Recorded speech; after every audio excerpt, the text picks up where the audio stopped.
আমাকে তো প্রথমেই বলা হয়েছে মেকআপ কি জিনিস তোমার সেটা ভুলে যেতে হবে। আমি বললাম সব ভুলে যাব, আমি মেকআপ যা আছে সব ফেলে দিব। অডিশনের পরেও মানে অনেক বেশি টেনশনে ছিলাম যে কি করবে, আমি কি অডিশনে পাশ করেছি নাকি আমি কি ফেল। বলবে যে না তোমার অডিশন ভালো হয়নি, তুমি তোমার সাথে অন্য কাজ হবে, এই প্রজেক্টটা থাক। সবাই অনেক বয়স্ক, আমার কাছে মনে হয় আমি সবার বয়স্ক এবং সবাই এরা বাচ্চা। বিশেষ করে এই যে এই মানুষটা, এই মানুষটা এত কনফিউজ করে দেয়। আমি আসলে টেনশনে আছি যে শুটিংয়ে গিয়ে কি করবে এই মানুষটা। তবে আমি খুব বেশি এক্সাইটেড, কারণ এত ভালো একটা সিনেমা যেটা কিনা আসলে আমার জন্য অনেক বড় একটা চ্যালেঞ্জের বিষয়। এবং আমার কাছে মনে হচ্ছে যে আপনি যেটা বলেন আমিও গুণী, একদমই না। এবং আমার কাছে মনে হয় যে আপনি ছোটবেলা থেকে আচ্ছা, থ্যাংক ইউ সো মাচ। কিন্তু মনে হচ্ছে এই সিনেমা করার পরে তখন আমার মনে হতে পারে যে না ঠিক আছে আমি গুণী এবং আমি কিছুটা হলেও অ্যাক্টিং পারি। এর আগে যত কাজ করেছি সব ঠিক আছে, ওগুলো সব ভালো কাজ, কিন্তু এই কাজের পরে আমার কাছে মনে হয় যে আমি আরও বেশি নিজেকে প্রুভ করতে পারবো। নিশো ভাইয়ের সাথে প্রথম কাজ ভালো লাগছে। চঞ্চল ভাইয়ের সাথে ছোটোবেলায় কাজ করেছি, সেটাও ভালো লাগছে। এবং SBF, আলফাই, চরকি, তাদের সাথেও প্রথম কাজ। সব মিলিয়ে প্রথমের তো একটা আলাদা ফিলিংস থাকে, আলাদা ভালো লাগা থাকে। সো সেই ভালো লাগা থেকেই শুরু করতে যাচ্ছি আপনাদের দোয়া নিয়েই। যে আস্থা রেখে আপনাকে নিয়েছে, সেই আস্থা আসলে আপনি কতটা ফলাফল দিলেন সেটা আপনি কতটা দেখুন, আসলে সব কিছুতে আসলে সবাই চায় সেই আস্থাটা রাখতে। এবং আমি যে খুব ইজিলি ঢুকে গেছি, ইজিলি দম করছি তা না। যখন আমাকে শাকিল ভাই ফোন দিয়ে বলল যে তোমাকে ডিরেক্টর রনি ভাই ফোন দিবে দমের জন্য, তুমি কথা বলো, তখন আমি খুব এক্সাইটেড হয়ে গেছি যে ও মাই গড, এত ভালো সিনেমার জন্য আমাকে ফোন দিবে, রনি ভাই ফোন দিবে। ওকে ঠিক আছে, আই ওয়াজ ওয়েটিং। রনি ভাই আর ফোন দেয় না, কবে ফোন দিবে? যখন ফোন দিল তখন আমাকে বললো যে ঠিক আছে তোমার একটা অডিশন লাগবে। আমি বলছি অডিশন যেই জিনিসই নেন আমি এক পায়ে রাজি আছি, but I want to do দম। সো অডিশন দিলাম।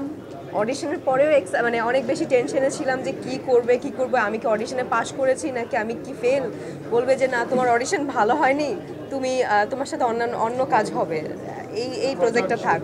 তারপর অডিশনটা তিনটা ছিল, একটা উইদাউট গেট আপ, একটা উইথ গেট আপ, আর একটা হচ্ছে তিনটা প্রপার তিনটা অডিশন নেওয়া হয়েছে। তো এই তিনটা প্রসেস পার করার পরে আমি এক্সাইটেড ছিলাম এবং টেনশনেও ছিলাম যে কি হবে। যখন বললো যে তুমি পাশ করে গেছো এবং তুমি কাজ করছো দমে, আমি মনে হয় ওই 2-3 দিন মনে হয় একদম কোনো কথা নেই, খাবার দাবার অফ। এবং আমার যে কী পরিমাণে আমি খুশি, এটা আমার সাথে যারা ছিল এবং রনি ভাই, তো আমি খুবই বেশি খুশি ছিলাম। তো এখনও রিহার্সাল করছি, এই যে আসার আগেও একটু রিহার্সাল করে আসছি। তো জার্নিটা আমার খুব ভালো লাগছে, খুব বেশি ভালো লাগছে। আমাকে তো প্রথমেই বলা হয়েছে মেকআপ কী জিনিস তোমার সেটা ভুলে যেতে হবে। আমি বললাম সব ভুলে যাব, আমি মেকআপ যা আছে সব ফেলে দিব। আমার কোনো মেকআপ নেই। এই শুটিং শেষ হওয়ার পর্যন্ত 1 মাস পরেও মনে হয় আপনারা দেখবেন আমি মেকআপ ছাড়া সব জায়গায় চলে গেছি। তখন আবার বলতেও পারবেন যে কি আপনার কি মেকআপের বাজেট নেই, এটা বলতেও পারেন। তো মেকআপ করা কী জিনিস সেটা ভুলে যাব। এবং আমার কাছে মনে হয় না যে আপনারা আমার দম সিনেমাতে কোনো জায়গায় মেকআপ দেখতে পারবেন। সব সব কিছু প্রডিউসারের বাজেট নেই, এটা তো প্রডিউসার বলতে পারবে। আমরা সব ন্যাচারাল ক্যারেক্টার প্লে করছি। এই স্যাক্রিফাইসটা আসলে খুব আনন্দের স্যাক্রিফাইস। কোনো কাজ করিনি, কোনো ইন্টারভিউ দেইনি। আপনাদের মতো, আপনারা আমার খুব ভালোবাসার মানুষ, আপনাদের সাথেও কথা বলি নাই, যেটা আসলে সবথেকে বড় স্যাক্রিফাইস। এইটাই, এটা খুব ভালো লাগার স্যাক্রিফাইস।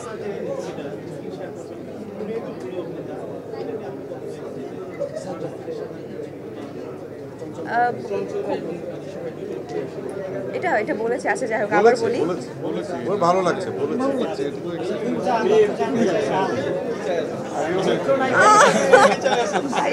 উত্তর কি না হবে?